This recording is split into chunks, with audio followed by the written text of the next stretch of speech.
So, maraming salamat sa Panginoon at magandang gabi sa ating lahat. Dinig po ba? Dinig niyo po? Okay, sige.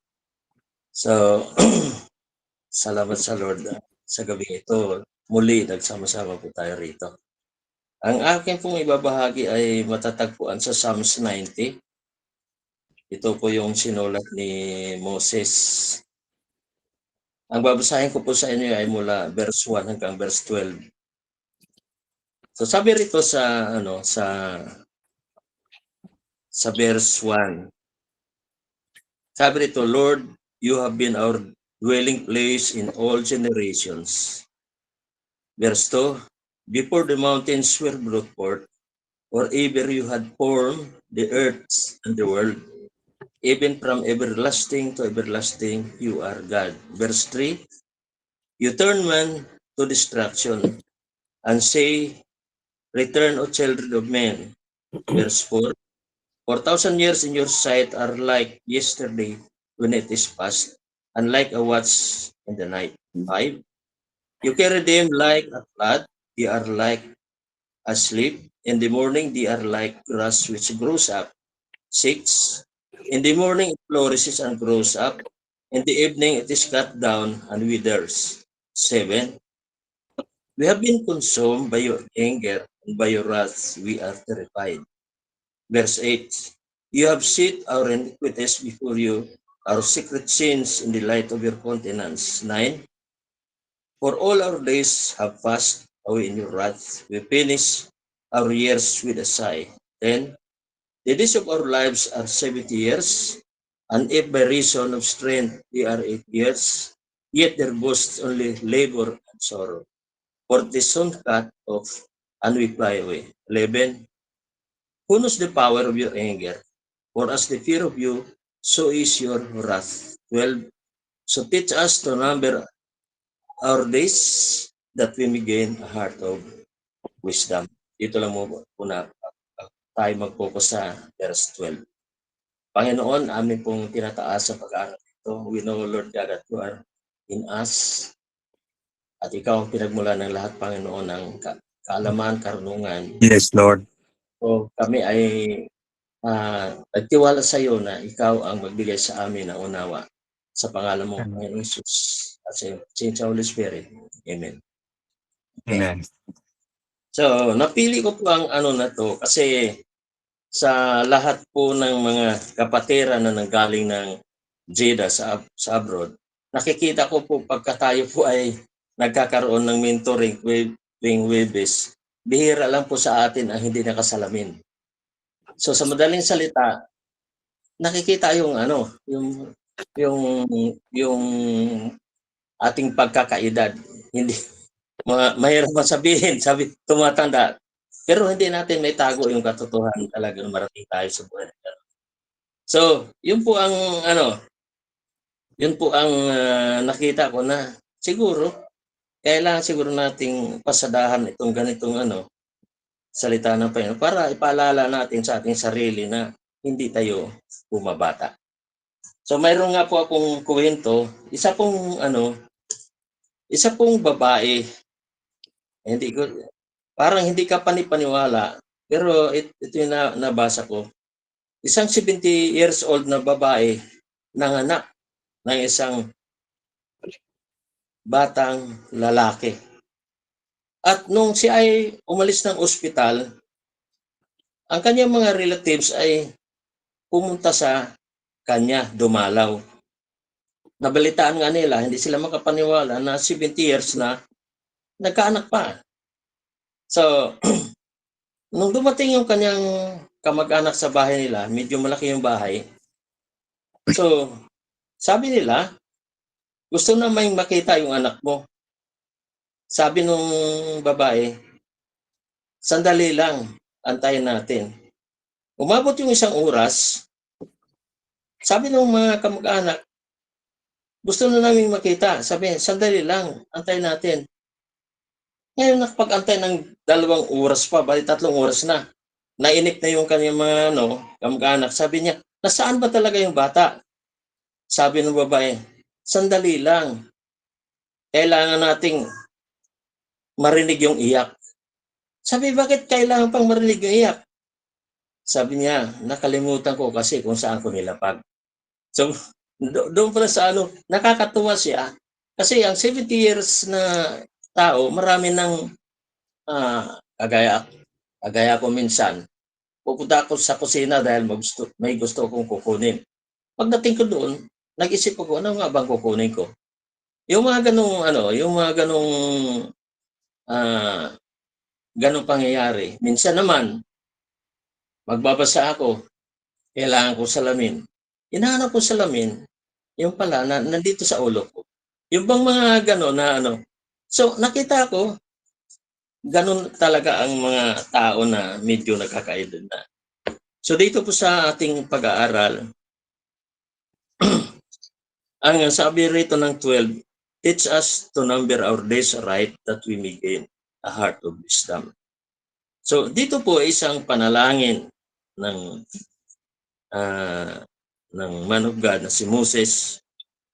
Ang ano rito, panalangin niya ay tulungan sila. Hindi lamang siya, kundi ang mga tao, mga Israel, na kung saan alam po naman natin na ang Israel talaga nung sila maglakbay papuntang lupang pangako ay talagang problema ni Moses. Marami silang reklamo, matitigas ang ulo, yung mga ganong klase. Nga, ang sabi niya, tulungan mo kami. Sabi ni Moses. So, sa panalangin niya, makikita po natin dito na humingi siya ng tulong sa Panginoon na tulungan hindi lamang siya kundi ang mga tao na kasama niya para mapagtanto ng kanyang mga kasama ng buhay ay maikli upang sila ay makapamuhay na mayroong layunin at katalinuhan. Yamang alam naman nila at natin sa ating kasalukuyang panahon ngayon na maikli lang ang buhay talaga. At bawat araw sa ating buhay ay biyayang kaloob ng Diyos. Kaya dapat ito'y magamit upang mahikayat ang mga tao na mamuhay ng isang buhay na mayroong layunin at nakatuon sa mga bagay na pangwalang hanggan kaysa mga bagay na panandalian lamang. So ano ba ang dapat ating gawin para magkaroon tayo ng tinatawag na kaalaman o katalinuhan na mamuhay ng tama habang tayo ay narito sa mundo? So siguro, ang una nating talakayan ay yung sinasabi na we should bear in mind that life is short and full of trouble and sorrow. Dapat ating isipin, lagay sa isip na ang buhay ay maikli at puno ito ng paghihirap, puno ng kaguluhan. Habang tayo narito sa mundo, apektado po tayo sa mga ganoon. Hindi po tayo exempted. Hindi porke Kristiyano tayo ay hindi na tayo daranas ng ganito. Bilang tao, daranas po ang lahat ng tao ng ganito. Si Jacob ay mayroon pong testimony siya about sa kanyang buhay. Ang sabi po noon sa Genesis 47 verse 9b, ang sagot niya sa parao, sabi niya, maikli at mahirap po ang naging buhay ko dito sa lupa. Yan po ang sabi ni Jacob nung karap niya noon ang parao. So dito, pinatunayan ni Jacob na alam naman natin ang buhay ni Jacob. Tumakas siya diyan sa Kanaan, umalis siya dahil balak ni Esau na kanyang kapatid na papatayin siya. Kaya si Isaac at saka si Rebecca, inutusan siya na magpunta sa Haran para doon na rin kumuha ng mapapangasawa. At alam po natin ang buhay ni Jacob. Pagdating po doon, alam po natin na ang nagustuhan niya ay si Rachel para magiging asawa niya. Pero alam mo naman natin, nabasa naman natin ang buong Bible na sa halip na si Rachel ang makita niya kinaumagahan, si Leah ang kanya makita. So, nagreklamo niya si Jacob, bakit ganun? Sabi naman ni Laban na ganun daw ang kostumbre doon sa lugar nilang yon. Kaya yun ang sinusunod niya. Kaya ang nangyari, 7 taon na maglilingkod si Jacob kay Laban para kay Leah, at 7 taon din na maglingkod siya doon sa kanyang pangasawa na si Raquel. So yun po ang nangyari, at makita po natin hindi lang 14 years na nagtrabaho si Jacob para kay Laban, kundi umabot po ng 20 years. At doon sa 20 years na yon, nakita po natin kung paano pinahirapan ni Laban si Jacob, kasi yung kanyang sahod ay ilang beses binago ni Laban. Kaya makita po natin ang hirap talaga na kanyang karanasan.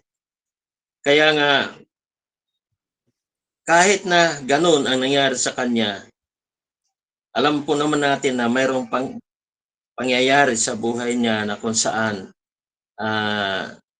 nagkaroon siya ng pangitain na yung mga kawa na kanyang inalagaan ay mayroong tinatawag na mga tagpi. So yun nga po ang yung mensahe ng Panginoon sa kanya through vision. Nakita po natin yung kanyang yung vision ng Jacob para doon sa kanyang mga kawan, kung saan sabi nga ni Jacob, inano niya si Laban na yung mga kawan niyo na ganito mga kulay, iwalay niyo. Ang magiging magiging sahod, sabi niya, yung may mga tagpi. At yun nga ang nangyari.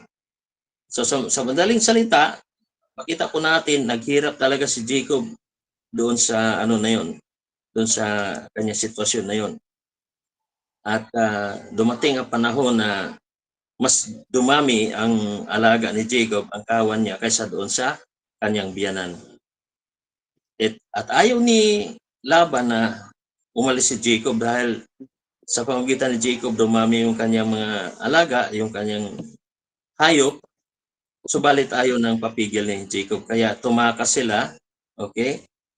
Tumakas sila mula doon sa kanyang biyanan na si Laban. At makita po natin na nung sila papunta na ng Kanaan, ang sabi ni Jacob, nung ako'y umalis mula sa amin papuntang Haran, ang dala ko lang ay tungkod. Pero ngayon nung bumalik ako, sabi niya, dalawang pangkat na kami. Dumami ang kanyang mga alaga, dumami ang kanyang ari-arian, at maging ang kanyang anak ay dumami rin, dahil sa halip na 2 lang ang naging asawa niya, nagiging 4. Kaya makita po natin, ganun pa man, ang sabi niya kay Paraon, sabi niya, mahirap ang naging buhay ko dito sa lupa. Subalit,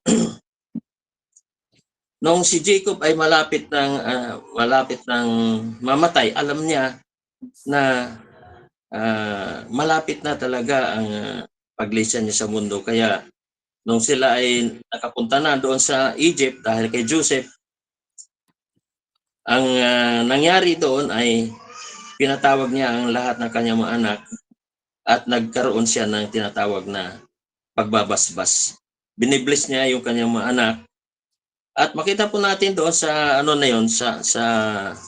sa pangyayaring yon, ang kamatayan ni Jacob ay isang magandang kamatayan kung ating titingnan, kasi nung binasa ko po yung talatang yon, sabi rito, pagkatapos magsalita ni Jacob sa kanyang mga anak, nahiga siya at nalagutan ng hininga. Ganun kasimple yung kanyang kamatayan. Napakagandang kamatayan to, na alam mo na mamamatay ka, higa ka lang. Tapos kung mayroon kang dapat sabihin sa mga mahal mo sa buhay, sasabihin mo, tapos ayun na, nalagutan ka na ng hinga. Napakagandang kamatayan nangyari kay Jacob. Pero ganun pa man, makita natin, andun yung trouble, andun yung paghihirap, andun yung nakikita po natin ang sobra ang kanyang paghihirap na kanyang naranasan. So, tingnan naman natin ang buhay ni David. So dito po sa 1 Kings chapter 1 verse 1 to 4, sabi rito, now King David was old, advanced in years. So nung nung tiningnan ko kung ilang taon ba si David, kung sabihin to will advance in years. So, na ano ko na ano pala si David pala ay na mga 70 to 71 years. He was anointed at 15 years old. Kaya nga ano andun na yung Holy Spirit sa kanya at nagwagi siya laban kay Goliath dahil nga po sa kapangyarihan ng Panginoon na sa kanya. But his years are in distress. Nahirapan siya sa kanyang buhay dahil makita naman natin na si David ay tumatakbo kay Saul kasi si Saul gusto siyang patayin.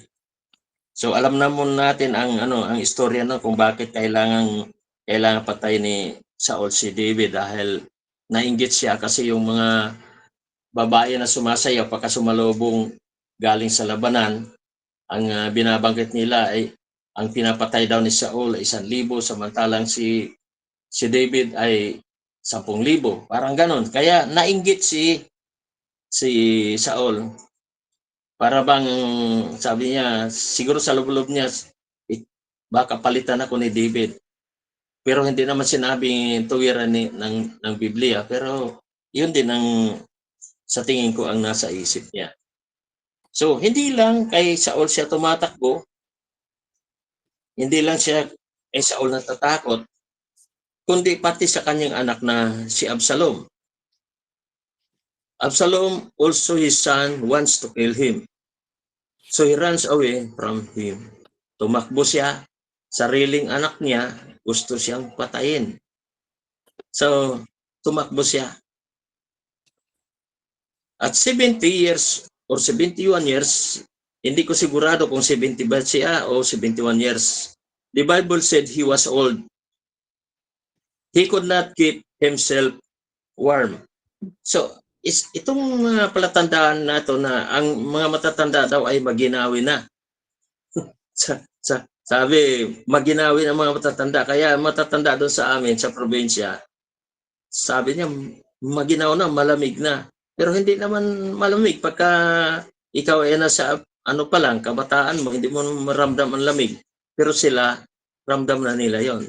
So ito yung mga sinyalis ng medyo ng tumatanda na. Kaya nga ito ang pinili ko kasi paalala to sa atin ng mga tumatanda na ayusin natin ang ating priority sa buhay. So they look for a young virgin, beautiful lady to attend the king and take care of him. At that age, he appointed Solomon as king and he died. So makita po natin na si David bago siya namatay, inappoint muna niya si Solomon para magpapatuloy yung kaharian. Just as he said in verse 10, the length of our days, 70 years or so, if we have the strength, yet there span is about trouble and sorrow, for they quickly pass and fly away. Ang sabi po ng verse 10. So, okay. Kahit na haba pa ang buhay natin, ganito kahaba, hindi po pwedeng sabihin natin na masarap ang buhay ko, masarap ang pinagdaan ng buhay ko. Lahat po tayo dumaranas ng paghihirap, dumanas po tayo ng sufferings, yung mga ganon. So, sa akin po, sa ano ko po, sa ministry, mula po na ako umalis sa GNCIM, nagpanibago po ako ng church, nagtayo po ako ng panibago. So, mayroon pong pangyayari na mayroong guest speaker kami naging guest speaker namin. Pero napapansin ko laging pumupunta sa church kahit na hindi naman inanyayahan. Yung pala, ang ginagawa pala nito, yung mga leaders ko pala, inaano niya, ginagapang niya. Ibig sabihin, kinukumbinsi niya. Sabi niya, "'Pag ako ang nagiging senior pastor niyo, mayroon kayong allowance sa akin." Sabi niya, "Kayong lahat mayroong allowance sa akin na matatanggap." Kaya yung mga members, yung ano ko tuloy, yung mga tawag dito, yung mga elders ko, marami ng umano sa kanya, marami ng kumampi sa kanya. Tapos nagtataka ako, yung Bible study group na hina-handle ko, pagdating ko doon, mag-Bible study tayo, sabi niya, "Tapos na." Ay, sino nagturo? Si June. Sabi niya, si June. So, doon pa lang parang masakit sa akin yung ano, yung ginagawa niya hanggang sa dumating sa punto na na-divide na yung church. So, ang natira lang sa akin kakaunti. Mas marami kasing na ano, nahikayat siya dahil sa mga pangako. Ah, ang hirap. Simula noon parang nawalan ako ng gana. Ah, kumbaga sa ano, parang sabi ko, ano na lang siguro, kailangan na lang siguro na ako ay maging attendee lang sa ibang church para wala na akong intindihin, wala na akong alalahanin. So, pero hindi ko ginawa yun kasi sabi ko sarili ko, sayang naman yung inumpisa ng Panginoon sa buhay ko, tuloy. Kaya yun ang naging ano ko na pagpatuloy kasi kung tutuusin, naghirap na rin lang ako, di tuloy ko na. So yun ang ano ko. So so doon sa mga gano'n, ah, ang ang tao, walang tao dito sa mundo na nabubuhay siguro na hindi dumanas ng ganito. Liban na lang sa mga anak siguro ng mga milyonaryo. Wala silang paghihirap, walang gano'n siguro. Pero sa katulad ko o katulad natin, na ordinaryong tao lang, sa tingin ko lahat tayo ay dumaranas ng ganito. So sa pangalawang tingnan natin, our lives o your life is a purpose. Our lives has purpose, so live by it. Ibig sabihin, may layunin kasi ang Panginoon sa bawat buhay ng bawat isa sa atin, kaya dapat nating ipamuhay ito. Ibig sabihin, pangatawanan natin to. Kung tayo ay tinawag ng Panginoon, ipagpatuloy natin to hanggang sa dulo. So, we are created by God for eternity.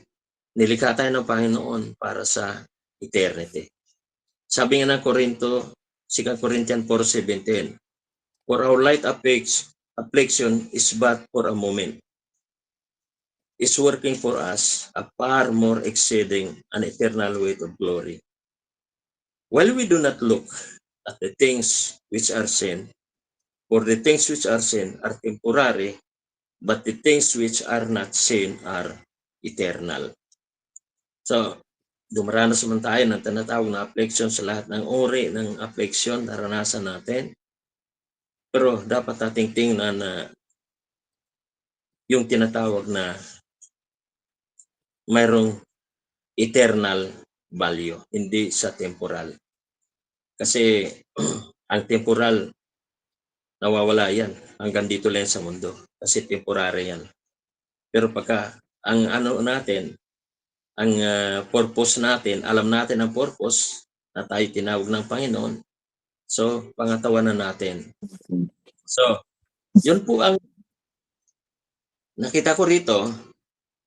So, katulad ni David, balikan ko po.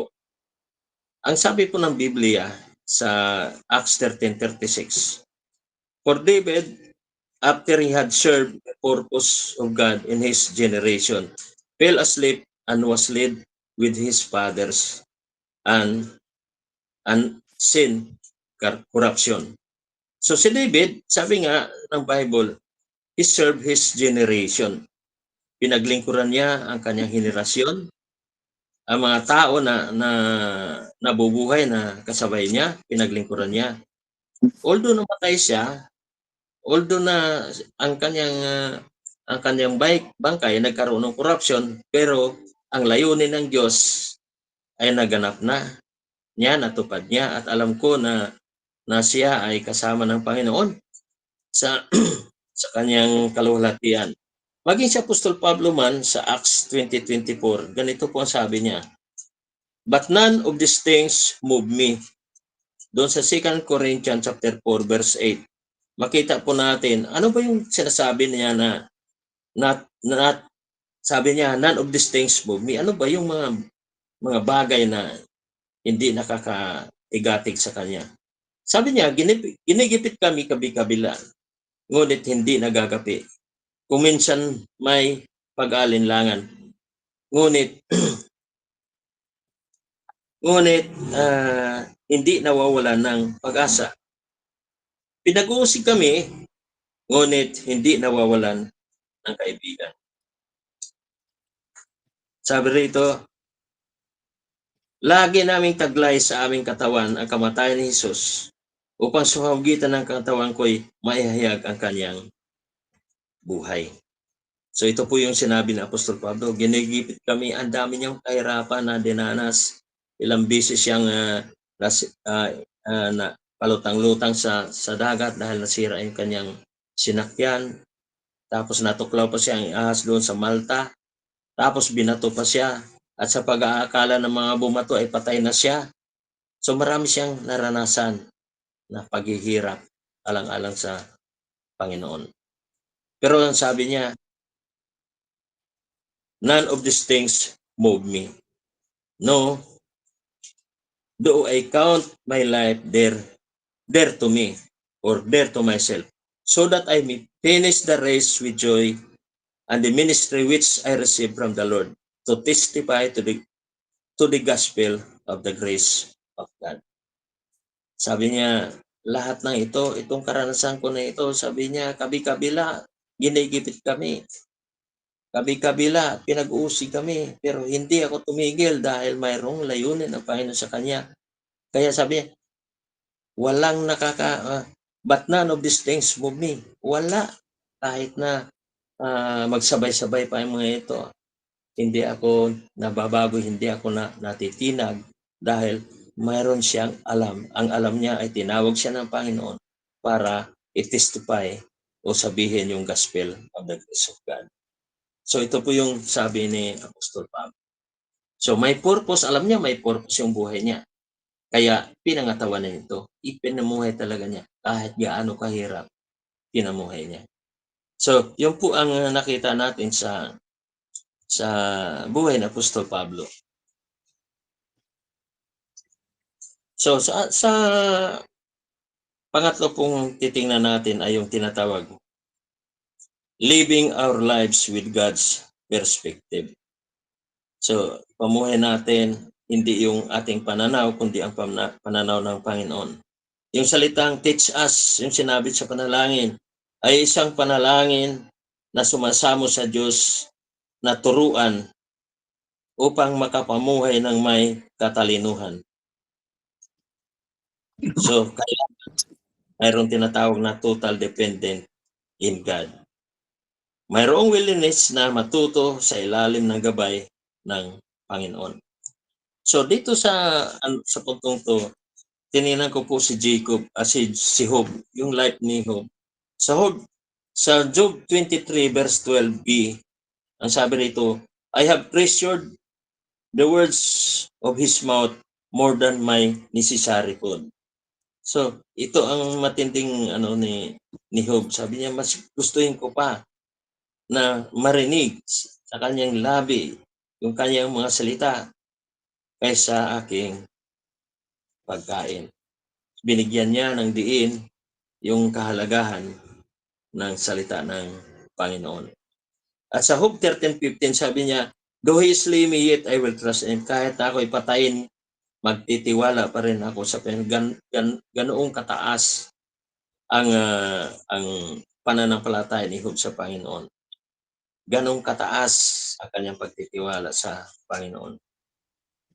Dahil sa Job 19:25, ang sabi niya, For I know that my Redeemer lives, and he shall stand at last on the earth, sabi niya. And after my skin is destroyed, this I know that in my flesh I shall see God. Hindi pa sa kapanahonan ni Job, wala pang 10 commandments, wala pang nagayag sa kanya ng tinatawag na gospel, pero sa kanyang puso, alam niya na may Diyos. Alam niya na mayroong redeemer, na kahit na mawala na siya, kahit na mawala na ang kanyang katawang panlupa, subalit naniniwala siya na makikita niya ang Panginoon. So yun po ang ni Job, ang kanyang pananaw doon sa tinatawag na he is living with God's perspective. Ipinamuhay niya ang perspektibo ng Panginoon sa kanyang sariling pananaw. So dito po si Apostol Pablo, balikan po natin yung sinasabi ni Apostol Pablo. Si Paul sa 2 Timothy chapter 4 verse 6 to 8, sabi niya, For I am already being poured out as drink offering, and the time of my departure is at hand. I have put a good fight. I have finished the race. I have kept the faith. Finally, there is laid up for me a crown of righteousness, which the Lord, the righteous judge, will give to me on that day. And not to me only, but also to all who have lived who have loved his appearing. So, ito yung tao na kung saan kahit na malapit na siya sa dulo ng kanyang paglalakbay, yung kamatayan nag-aantay na sa kanya, ang sabi niya, I have fought a good fight. So, yung tinatawag na pananampalataya, hindi inaalis sa kanya kahit dumating yung maraming kahirapan, maraming pag-uusig, hindi niya binitawan yung pananampalataya niya. Lumaban siya. Isang laban na kung saan hanggang sa dulo lumaban siya. At ang sabi niya, I have finished the race. Natapos na ang takbuhin niya, and I have kept the faith. Yung kanyang pananampalataya hanggang sa dulo, andun pa rin. Finally, there is laid up for me a crown of righteousness, which the Lord, the righteous judge, will give to me on that day. So, alam niya na darating ang panahon na saan yung kanyang paghihirap dito sa lupa ay gagantihin ng Panginoon. Kaya makita po natin, hindi lang siya, kundi ang sabi niya, not only me, but also to all who have loved his appearing. Hindi lang siya ang mayroong ganitong pananaw, kundi binahagi niya na tayo rin, na nag-aantay sa pagbabalik ng Panginoon. Tayo rin ay mayroong ganitong pananaw dapat. Pananaw ng perspektibo ng Panginoon. Ito yung pananaw dapat na nasa atin bilang mga lingkod ng Panginoon. Kaya sa pagtatapos, maikli lang po itong ko. Sa pagtatapos, if we bear in mind that life is short and believe that our life has a purpose, and we live our lives with God's perspective, then I believe that our life is worthwhile, fulfilling God's plan in our lives. Magandang gabi at purihin po ang Panginoon. So kung sino po ang gustong magdagdag, salita po. Okay. Maraming salamat po, Pastor Vidal, sa iyong binahagi, no? So, ang aking take dito, yung na-experience niya, no? Na yung tinatawag na guest speaker is namingwit sa kanyang palaisdaan at kinuha yung mga leader. So ang nakita ko dito no yung sabi nga finding your purpose. Then later on, though na gano'n na nangyari, still nakita niya yung kanyang significance, no? Of course, this one connects with our assignment and it connects to our mission and it connects to our vision. Kaya maraming salamat at siya ay nagpatuloy at hindi bumigay. Ayan po. So, glory to God. Okay, sino pa yung gustong mag-share o merong take? Magandang gabi po sa inyo lahat, mga kapatid. Yung sinasabi po ng verse 12, teach me to number our days. So since alam naman natin na sinasabing may isang buhay, no, ano bang gagawin natin para sa ating buhay? Kasi ang purpose natin, dahil tayo nabubuhay, ay gamitin natin ang ating buhay para sa kaluwalhatian ng Diyos. Yung mag-glorify ang Panginoon, yung maluluwalhati ang Diyos, yung matutuwa ang Diyos sa buhay po natin. Serving God is, ano po yun, ang paglilingkod sa Panginoon ay isang mabuting bagay na gagawin natin upang papurihan at parangalan po ang Diyos sa buhay na ibinigay sa atin ng Panginoon. Kasi nga po, ang pinaka layunin po natin kung bakit tayo binigyan ng Diyos na buhay ay upang papurihan at parangalan po ang Diyos. Hindi po yung gagamitin natin buhay para lamang sa ating sariling kapakanan o sa ating sariling layunin, no? Kundi ang nais po ng Panginoon bilang tayo po yung mga lingkod niya o nilikha niya tayo bilang tayo yung mga tao, no? Ay luwalhatiin at parangalan po ang Diyos sa buhay po natin. So yun po yung the best na ating po dapat gawin habang tayo po ay nabubuhay, kasi pag tayo ay wala na, hindi na natin magagawa yung mga bagay na dapat po natin gawin para maluwalhati ang Diyos. So habang tayo nabubuhay pa, ay gawin natin ito, gamitin natin ang ating buhay para lamang po sa kaluwalhatian po ng Panginoon. Yun po yun. So salamat po sa Panginoon. Okay, sino pa ako mag-share? Maraming pong salamat, Pastor Nestor.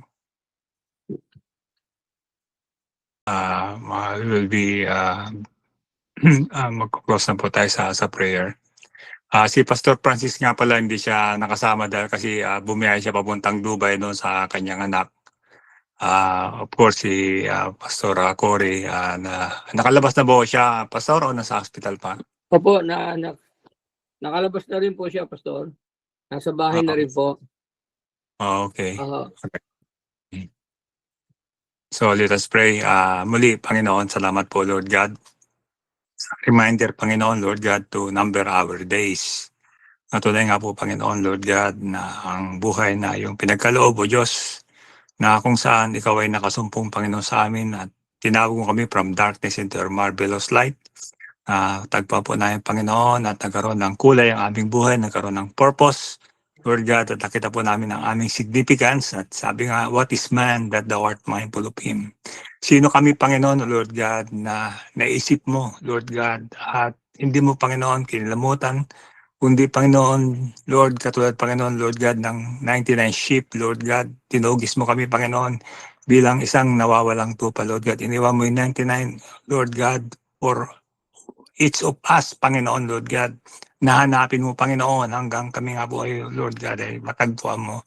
At kami, Panginoon, Lord God, hallelujah, ay muli, O Diyos, na lumalapit, Panginoon, at patuloy, Panginoon, Lord God, na nagbibigay, Panginoon, Lord God, ng papuri, Panginoon, sa iyo, O Diyos. Na-inspired, Panginoon, Lord God, sa dinami-dami ng tao, Panginoon, Lord God. You have chosen us, you have selected us, Panginoon, you have called us, Lord God. At Lord God, magkaroon kami, Panginoon, Lord God, Panginoon, ng patuloy, Panginoon, Lord God, na pagsunod, Lord God, pananampalataya. And we pray, Panginoon, Lord, patuloy na grant us, Lord God, yung kalakasan, Panginoon, as we continually, Panginoon, declare Psalms 103, Lord God, your benefits, Lord God, the forgiveness of our iniquity, the healing of our diseases, redeeming our life from destructions, and crowning us with loving kindness and tender mercies, and satisfying our mouth with good things so that our youth is renewed like the eagles. Patuloy, Panginoon, O Lord God, yung significance of our significance, Panginoon. Though, sabi nga ng Proverbs, Panginoon, a righteous man, though he falls 7 times, he will rise again, Panginoon. Because knowing that significance, Panginoon, knowing, Lord God, that power, knowing that strength, Panginoon, knowing, Lord God, that purpose that comes from you, Lord God. Natunay nga po, Panginoon, as sons of light, Lord God, that we are, Lord God, hindi kami, Panginoon, we will not be defeated, Panginoon, because light, Lord God, never, Panginoon, na overcome, Panginoon, ng darkness, and this is who we are, and this is what we are. At ikaw, Panginoon, ang aming source, Panginoon, Lord God, ng liwanag. Ikaw, Panginoon, ang source ng aming strength. Ikaw ang source, Panginoon, ng aming victory. You have given us, Lord God, the DNA, Panginoon, to overcome and to prosper, Lord God, and to walk like Jesus because of the power of the Holy Spirit within us. Salamat, Panginoon, for your acceptance, for the forgiveness of our sins, Lord God.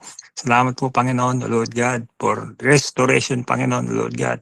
At Lord God, yung mercy that follows all the days of our life, Panginoon, Lord God. Salamat po, Panginoon, Lord God, sa iyo, Panginoon. Hallelujah. Patuloy na pag-iingat, Panginoon, sa amin, Lord God. Na until, Panginoon, that we will fulfill that assignment, Panginoon, Lord God. That we will be living in full of days, Panginoon. Katulad, Panginoon, ni Jacob, Panginoon. Katulad, Panginoon, ni David, the Lord God. Katulad ni Apostle Paul, Lord God, that we will fulfill, Lord God, what is written in that book, Panginoon, patungkol sa amin, Panginoon. In Psalms 139, Lord God, you have written a book regarding us na ito'y maganap namin, Panginoon, magawa namin. At Lord God, we will fulfill, Lord God, hallelujah, this destiny, Panginoon, na itinalaga mo, Panginoon, sa amin, O Lord God. And above all, hallelujah, Panginoon, kasama ka namin. You will never leave us nor forsake us, Panginoon, O Lord God. Hallelujah, as you made us citizens of heaven, as you made us, Lord God, children of the kingdom. Hallelujah. Salamat po, Panginoon, muli sa pagkakalang ito at patuloy, Panginoon, that your people will walk, Lord God, in your anointing, in your power, Panginoon, O Lord God, in your provision, in your healing, Panginoon, O Lord God. And we will not be moved, Lord God, by what we see, by what we hear, Lord God, because the just shall live by faith. Salamat, Panginoon, Lord God, for the Spirit you have given to us to overcome and to live victoriously. In Jesus' name we pray. Amen and amen. Amen. God bless. God bless po sa lahat. Okay, God bless everyone. Maraming salamat sa inspirational message nating narinig.